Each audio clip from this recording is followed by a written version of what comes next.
मानव का जीवन सकारात्मक कैसे बनता है, इन पहलुओं पर बात करते हैं। आज का जो समय है वो पैसों का युग है। पैसे से सारी सुख सुविधाएं जो भी है वो पैसों से ही प्राप्त होती है, और इसी कारण जो व्यक्ति है वो कर्मशील बनता है, और कर्मशील होना भी चाहिए। परंतु पैसों की इतनी अंधी हवस नहीं होना चाहिए कि वो हमारे जीवन को बर्बाद कर दे। ऐसे हजारों उदाहरण पड़े हुए हैं जिन लोगों ने अथाह संपत्ति कमाई परंतु अपने जीवन में संतुलन न बिठा पाए, और कुछ समय खूब पैसा कमाने के बाद उनका जो जीवन है वो नर्क हो गया। कुछ उदाहरणों की बात करते हैं कि एक सामान्य सा शेयर ब्रोकर हर्षद मेहता, उसने शेयर घोटाला करके खूब संपत्ति कमाई, परंतु बाकी का जो जीवन है वो जेल में कटा। ऐसे भी हजारों उदाहरण हैं जिन लोगों ने गलत तरीके से संपत्ति कमाई और उनका जो अंत है वो बहुत बुरा हुआ। यहां पर मैं कुछ लोगों के आपको उदाहरण नाम सहित बता रहा हूं।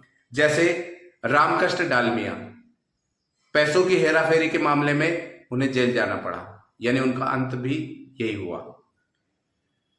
और न्यूयॉर्क स्टॉक एक्सचेंज के प्रेसिडेंट रिचर्ड व्हाइटनी को जेल जाना पड़ा। ऐसे ही विश्व प्रसिद्ध पूंजीपति व्यवसायी हुवर्ड हुक्स को एक ऐसा संक्रामक रोग लगा कि उनका कमरा नैपकिन से भरा रहता था, यानी जो उनका आखिरी का जो जीवन है वो बड़ा ही दुखद निकला। ऐसे एक पैसों की इतनी अंधी भूख ना हो कि जिसके कारण हम हमारे सामाजिक जीवन में जो जहर घोल लें और हमारे जो जीवन को हम पूरी तरीके से बर्बाद कर लें। तो यहां पर हम जो पॉजिटिव लाइफ की बात कर रहे हैं, इससे पिछले वीडियो में जो स्पोक्स बताए थे उन स्पोक्स के बीच में संतुलन होना बहुत आवश्यक है।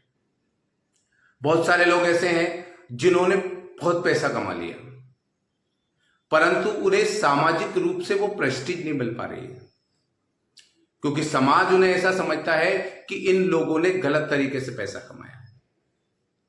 अब वो लोग किस लालसा में है कि मुझे समाज को सम्मान दे, परंतु समाज को ये चीजें पता है कि इन्होंने धन का अर्जन कैसे किया है।